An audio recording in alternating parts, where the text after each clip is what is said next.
So students, I repeat our topic, क्योंकि previous video में हम पूरा डिस्कस नहीं कर पाए थे, तो इस वीडियो में इसको डिस्कस कर रहे हैं। ये लिखा है आपका decreasing function y equal to -x, और ये ग्राफ तक मैंने आपको बना दिया था। इस ग्राफ में मैंने आपको बताया हुआ है कि जब x इक्वल टू -1 है तो y का वैल्यू भी हमारा +1 है। जब x इक्वल टू -1 है तो y का वैल्यू क्या है? +1 है। y का मतलब है यहाँ पर f है, x वैल्यू ऑफ y मतलब f है, x की वैल्यू इतनी है। जब x इक्वल टू +1 है तो y की वैल्यू कितनी है हमारी? -1 है। और करके हम लिख सकते हैं कि भाई ये आपका f(x) इक्वल टू -1 है। तो हमने यहाँ पर क्या देखा कि जब x का वैल्यू बढ़ रहा था, x का वैल्यू क्या हुआ? x का वैल्यू बढ़ रहा है, तो y का वैल्यू क्या हो रहा है? y का वैल्यू घट रहा है। भाई y का वैल्यू क्या है? घट रहा है, डाउन में है। y घट गया है और ये आपका x जो था ये क्या है? ये बढ़ गया है। चलिए, तो तब मैंने इसका नाम बताया था आपको, इसको मैं हटा लेता हूँ। नाम बताया था मैंने कि ये डिक्रीजिंग फंक्शन कहलाता है बच्चों, कि ये क्या है? डिक्रीजिंग फंक्शन कहलाता है। फिर मैंने क्या किया, आपको एक ग्राफ बना के दिखाया। ठीक है, ये आप बच्चे देखिए ग्राफ बनाया हुआ है, और उसमें f(x) इक्वल टू x2 और x-1 करके लिखा है। और मैंने कहा था कि ये जो फंक्शन है, this function is increasing function. Increasing क्यों? अभी कहीं भी डिक्रीज तो हो नहीं रहा, इंक्रीजिंग कहलाएगा ये फंक्शन इंक्रीजिंग फंक्शन कहलाया। रीजन क्या था कि देखिए, आप बढ़ते चले गए बढ़ते चले गए बढ़ते चले गए, ठीक है, बढ़ने का मतलब, लेकिन कुछ टाइम के लिए आप क्या है?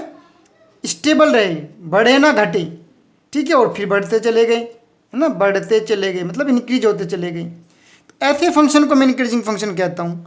तो जब इसको इंक्रीजिंग फंक्शन कहता हूँ, तो मैंने आपको ये समझाने की कोशिश की थी, जब मैं इसको इंक्रीजिंग फंक्शन कहता हूँ तो फिर इस वाले फंक्शन को क्या कहूँगा?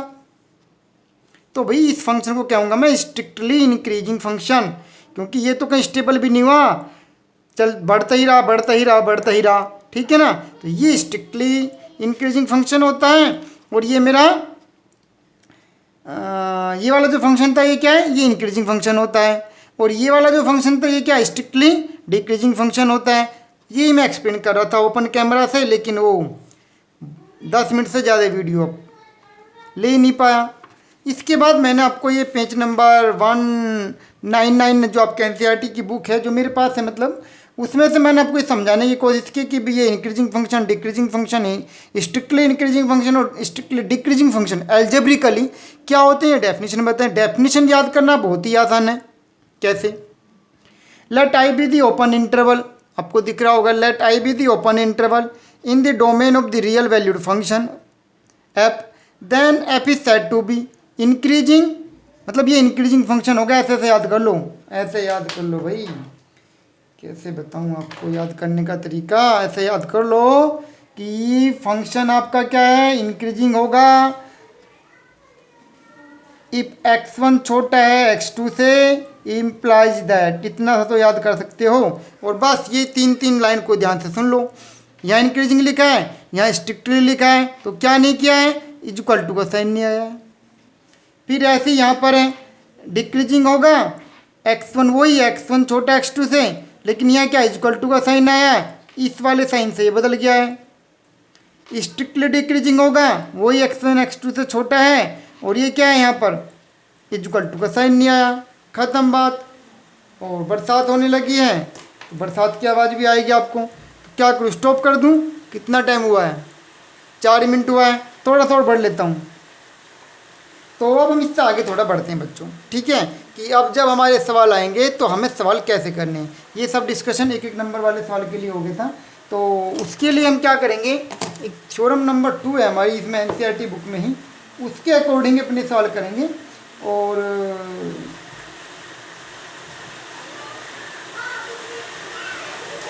तेज बरसात की आवाज़ बच्चों को भी आई होगी, क्या बताऊँ आपको, मैं अपने से बता रहा हूँ।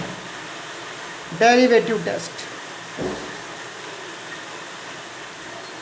डेरिवेटिव टेस्ट, बरसात की आवाज़ पे ध्यान ना दें अब आप। For a given function F x if F dash x greater than zero, अगर आपको लगता है कि आपने डेरिवेटिव फाइंड कर लिया और उसकी जो वैल्यू है वो क्या है, पॉजिटिव है, ग्रेटर देन ज़ीरो है, तब हमारा फंक्शन क्या हो जाएगा, तब हमारा फंक्शन हो जाएगा देन फंक्शन विल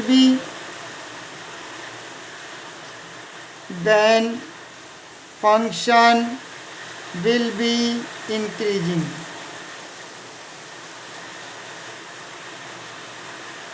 एंड अगर आप कहें कि सर ये तो ऐसा भी है लेकिन ऐसा भी हो रहा है, तब आप क्या बोलोगे, तो यहां मुझे लिख देना चाहिए स्ट्रिक्टली इंक्रीजिंग।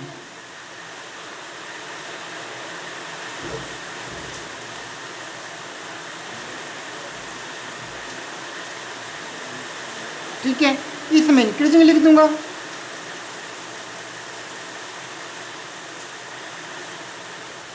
ठीक है बच्चों, वही तरीका है। अब मान लीजिए आपने जो है इसका एक डेरिवेटिव निकाला, उसकी वैल्यू 0 से छोटी आई, तब आप क्या बोलेंगे, इसके क्या बोलेगा, स्ट्रिक्टली डिक्रीजिंग बोल देंगे इसको। और भाई अगर ऐसा हो जाए, ये आपने निकाला और ये इक्वल टू का साइन भी आ जाए, तब क्या बोलोगे, डिक्रीजिंग बोल देना। ठीक है बेटा, इतनी सी बात में पूरा सवाल खत्म हो जाएगा। लेकिन इतना नहीं है, मैं सवाल में क्या कभी क्या करना पड़ेगा, इंटरवल्स फाइंड करने पड़ेंगे कि किस इंटरवल में फंक्शन इंक्रीजिंग है, किस फंक्शन में डिक्रीजिंग है। ठीक बच्चों, तो एक दो सवाल करके देख लेते हैं। कुछ शॉर्ट कर दिया मैंने वीडियो को, ठीक है ना, तो बी केयरफुल, शॉर्ट कर दिया तो कर दिया भाई, टाइम भी तो कम था। आप लेकिन एनसीईआरटी की बुक को अच्छे से पढ़ा करें तो अच्छा रहेगा। मैं सवाल करता हूँ आपको अब, एक्सरसाइज 6.2 2-4 सवाल कर देता हूँ समझने के लिए। तो सवाल नंबर 2 है, सवाल नंबर 2 में लिखा so that the function is strictly increasing. तो मुझे क्या है, एक फंक्शन मिला हुआ है f x equal to e to the power 2x। अब बहुत डीपली पढ़ना बेटा, तो एनसीईआरटी की थ्योरम नंबर 2 भी पढ़िए आप, ठीक है, जिसमें वो बोलेगा कि ये फंक्शन कंटिन्यूस भी है, डिफरेंशिएबल भी है इन इट्स डोमेन, और अगर ऐसा है तब ये 3 कंडीशंस हैं। लेकिन अब उसको शॉर्ट कर देता हूँ मैं, मतलब पूरे आपको नंबर मिल जाएंगे, ऐसा नहीं है। आप क्या करें, सीधा सवाल मिल गया आपको, आप क्या करें, इसका डेरिवेटिव फाइंड कर लीजिए 2 into e to the power 2x। और बात ई की वैल्यू आप सब जानते हैं, वेयर ई की जो वैल्यू है वो 2.72 समथिंग है, ठीक है। अब आपको जज करना है कि ये वैल्यू पॉजिटिव है कि नेगेटिव है। ये कहीं भी क्या इक्वल टू 0 हो सकती है, ये वैल्यू आप x की कुछ भी वैल्यू रख लीजिए, ठीक है ना, x की कुछ भी वैल्यू आप रख लीजिए, वैसे x बिलोंग्स टू r लिखा हुआ इसमें, x की कुछ भी वैल्यू आप रख लीजिए। आप बताइए कभी 0 हो सकती है कि नहीं, पहला काम तो ये है 0 चेक करने का। x की किसी भी वैल्यू पे ये 0 नहीं होने वाली है। x की आप पॉजिटिव वैल्यू ले लो चाहे नेगेटिव वैल्यू ले लो, चलो मैं आपको समझा देता हूँ थोड़ा सा। आपने यदि x इक्वल टू 0 लिया, एफ डैश ये जो 0 की वैल्यू क्या आएगी, ये हो जाएगी आपकी 2। -1 लेके देख लो, चलो एफ डैश -1 की वैल्यू क्या आएगी, 2 इंटू 1/e⁻² हो जाएगी, तब भी क्या है, पॉजिटिव वैल्यू आएगी। मतलब बताना चाह रहा हूँ मैं आपको कि भी एफ डैश +1 लेके देखो, जो मन जी करे वो करके देखिए आप, वैल्यू क्या है, पॉजिटिव है। आपको पॉइंट नहीं बता पाओगे मुझे इसमें कि भाई सर कोई ऐसा पॉइंट है एक्स का जब इसकी वैल्यू 0 हो जाएगी, तो मुझे सीधा सीधा दिख रहा है here F dash x is greater than 0। Derivative find किया, ग्रेटर देन 0 आ गया, तो मैं क्या लिखूंगा, सो द फंक्शन इज, चलिए कंप्लीट लिख देता हूँ हियर। एक तो ये है and F x is continuous, लिख दिया करो continuous, F x is continuous and differentiable भी है, ये आपकी बुक पर लिखते हैं, इसे डेरिवेबल भी लिखते हैं। ये आएगा आपका यू ओ यू एस, इसे ठीक कर देता हूँ ना, ये यू है बच्चों, ठीक है ना। F x is continuous and differentiable,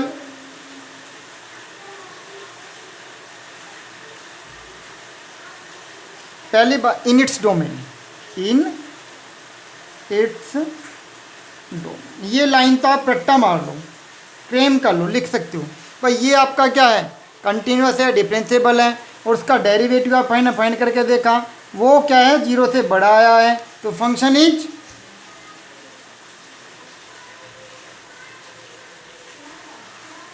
strictly आएगा इसमें, है ना। तो फंक्शन इज, आपके सवाल में लिखा था कि प्रूव दैट, स्ट्रिक्टली करके लिखा था ऐसे ना।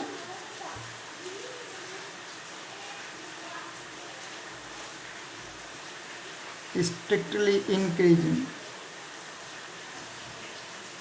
सवाल खत्म, 2 नंबर में आ सकता है बच्चों ये।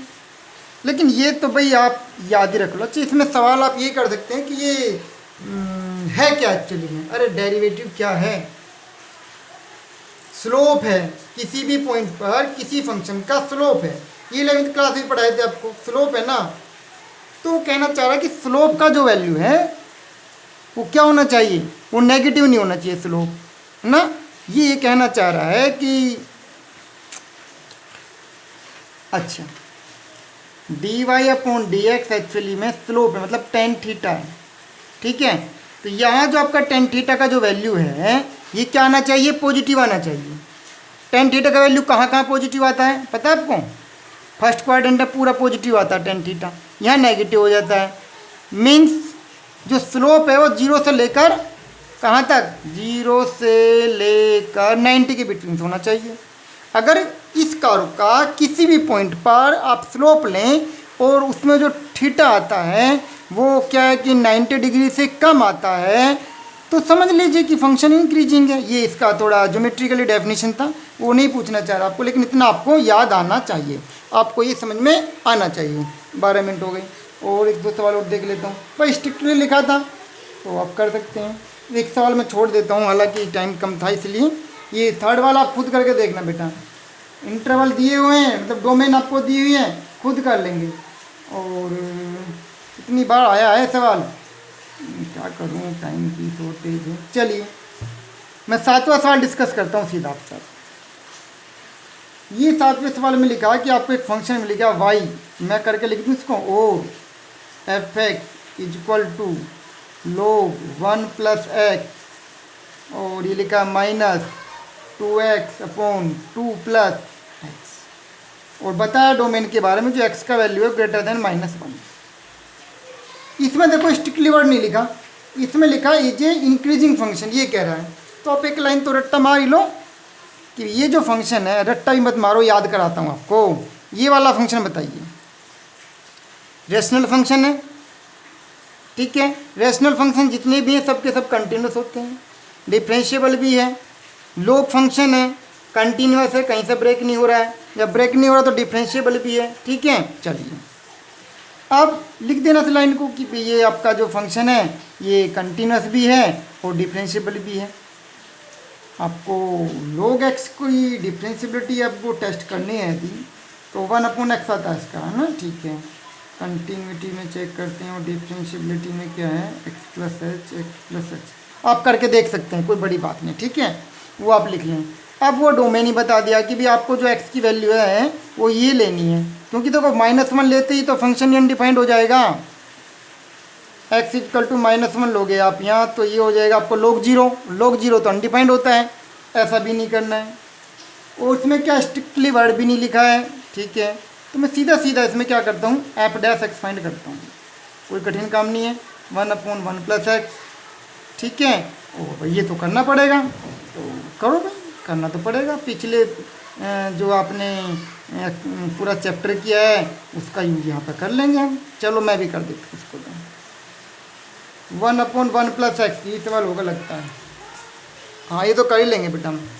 चलिए माइनस का साइन, टू यहाँ रख देते हैं, ब्रैकेट लगा देते हैं, इसमें क्वोशिएंट रूल लगाएंगे।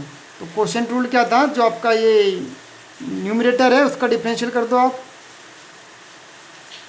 ठीक है कि नहीं। चलो x का तो 1 आएगा और उसको एजिटेड रख लो, माइनस उसका कर दो 1 आएगा, फिर ये x आ जाएगा। ठीक, इसके बाद क्या आएगा, इसके बाद आएगा 2 + x का होल स्क्वायर। ये याद कर लो, ये वाला तो खूब कराया था मैं आपको, कैसे करते थे। 1 का 0 आएगा, इंटू में x आएगा, माइनस आएगा, और क्या फिर आपका 1 को ऐसे ही रख लो, x का 1 हो जाएगा और x स्क्वायर। याद आया। चलिए और भी तरीका था, इसको x + 2 करके भी कर सकते थे। चलिए ये 1 + x आया और ये माइनस का 2 हम यहाँ लिखे, यहाँ क्या आ जाएगा 2 + x, x कट जाएगा, ये तो 2 यहीं आ जाएगा, 2 + x का होल स्क्वायर आ जाएगा। अच्छी बात है, 2 + x का होल स्क्वायर आ जाएगा। क्या बोला इसको, स्ट्रिक्टली इंक्रीजिंग बोला है। अच्छा जी ठीक है, माइनस का साइन है इसमें, बिल्कुल ठीक है। अच्छा ये क्या आएगा 4 आ जाएगा, ये आएगा 1/1 + x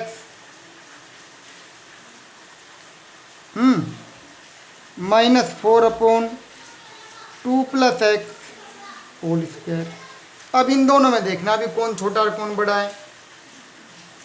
ये वाली जो वैल्यू है, ये वैल्यू ऑलवेज कितनी होगी, x की वैल्यू -1 से बड़ी है, ठीक है। हाँ तो ये वैल्यू कितनी आएगी ऑल टाइम्स,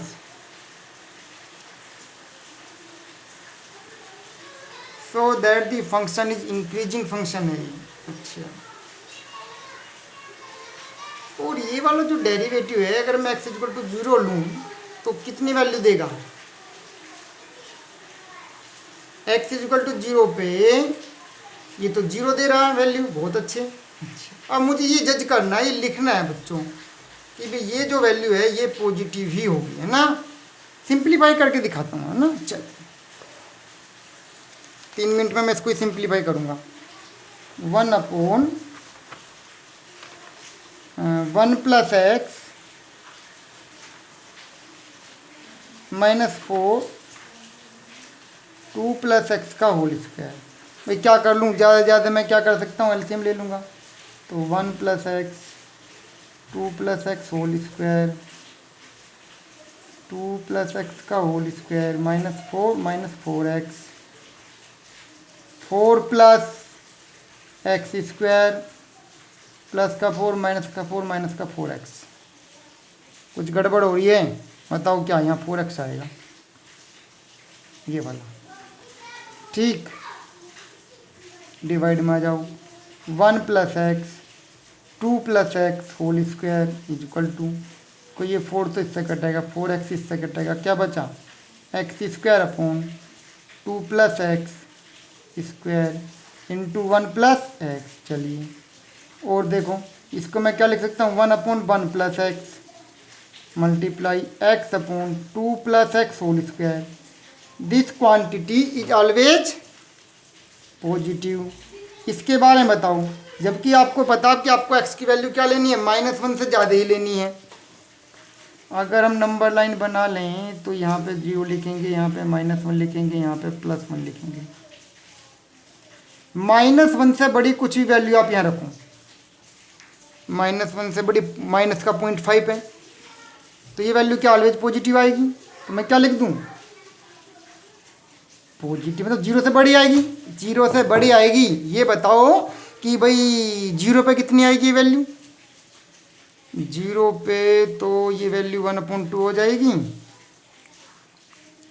0 पे ये 1 आएगी, ठीक।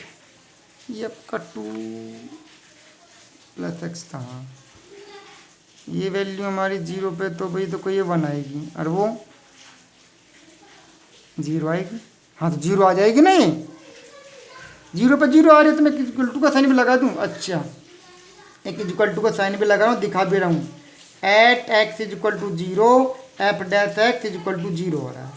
अब बताओ ये स्ट्रिक्टली इंक्रीजिंग रहा कि नहीं रहा? तो ये स्ट्रिक्टली इंक्रीजिंग नहीं रहा, तो फिर क्या रहा है? तो the F x is, so the F x is increasing function, increasing function. तो भैया इंक्रीजिंग फंक्शन वही लिख दो पूरा, increasing function of x, book तो है आपके पास, थ्रो आउट इट्स डोमेन।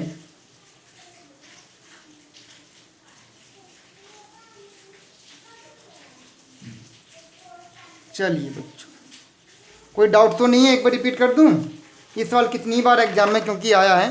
कुछ नहीं, आप इसका डेरिवेशन कर दीजिए, डिफ्रेंशिएशन हो तो आता होगा, यहाँ तक सब कर सकते हैं।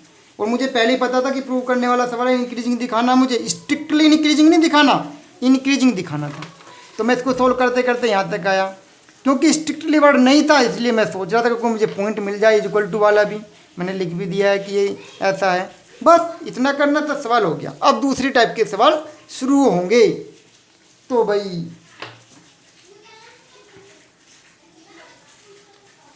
एक इंटरवल वाला सवाल था, 1 2 3 4 4 सवाल बेटा, थोड़ा हम स्पीड से कर देंगे, नेक्स्ट वीडियो में कर लें, नेक्स्ट वीडियो में करेंगे क्या? टाइम